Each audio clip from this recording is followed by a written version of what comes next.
Fala galera, beleza? Mais um crime contra a fé pública, agora o crime de falsificação de selo ou sinal público, seguindo a mesma regra dos crimes anteriores. Crime de falsificação, portanto, a conduta é a mesma, falsificar, fabricando-os, ou seja, falsificação integral, ou alterando-os, falsificação parcial, também é um crime comum, ou seja, também pode ser praticado por qualquer pessoa. Diga então qual é a diferença? Os objetos, aquilo que se falsifica. E aqui nós temos dois. Primeiro, selo público destinado a autenticar atos oficiais da União, de Estado ou de município, já vou dar um exemplo, ou selo ou sinal atribuído por lei à entidade de direito público ou autoridade, ou sinal público de tabelião. O tabelião aqui é o mais comum, tá bom?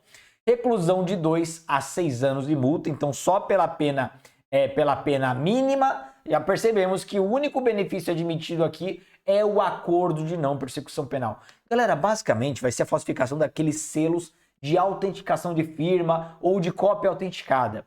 Aí você se pergunta, Diego, beleza, entendi basicamente o exemplo que você vai dar, já sei qual que mas isso se encaixa no inciso segundo e inciso primeiro. Vou explicar uma coisa para vocês, é até interessante isso, é uma curiosidade, poucos sabem. Existem alguns selos de autenticação que são exclusivos de órgãos da administração pública, seja da União, estados ou municípios. Eu vou dar um exemplo muito específico.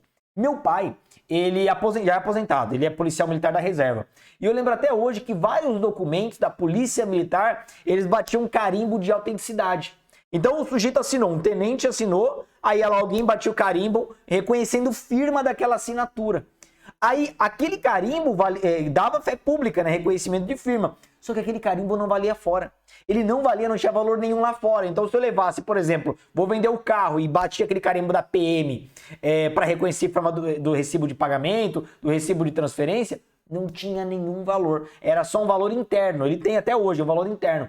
Então é esse sinal. Esse sinal é um sinal público destinado a autenticar atos oficiais da União. Ele serve apenas para falar que alguém efetivamente que representa a União, o Estado ou o respectivo município, foi quem assinou. É aquela pessoa, é aquela autoridade de forma verdadeira, de forma autenticada. É isso, então serve para aqueles carimbos internamente. Falsifiquei no todo ou em parte um selo de autenticação interno da União, dos Estados ou dos municípios, já configura esse crime.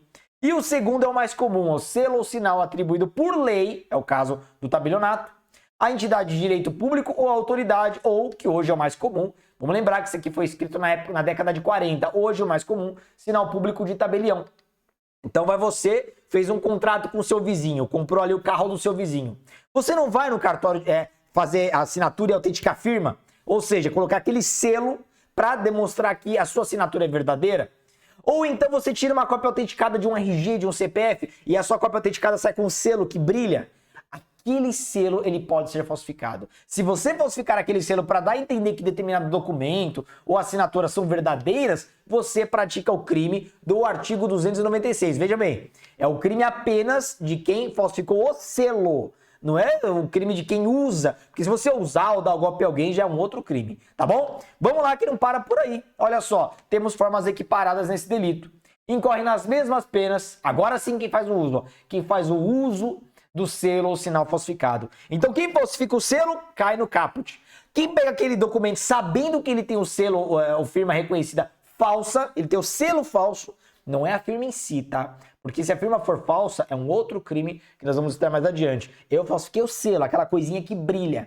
Falsifiquei e eu usei, aí eu já caio em outro crime só por usar, que é o crime do inciso 1º do parágrafo 1º. Ou então quem utiliza indevidamente o selo ou sinal verdadeiro. Olha como mudou. Aqui já é uma outra modalidade.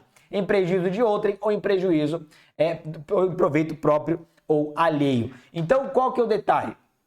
Aqui a assinatura e o selo são verdadeiros. Tá tudo certinho. Só que eu usei em benefício pessoal de uma forma não autorizada em lei. Eu vou dar um exemplo. Isso já aconteceu com um colega, tá? Ele não foi pego, mas ele cairia nesse crime.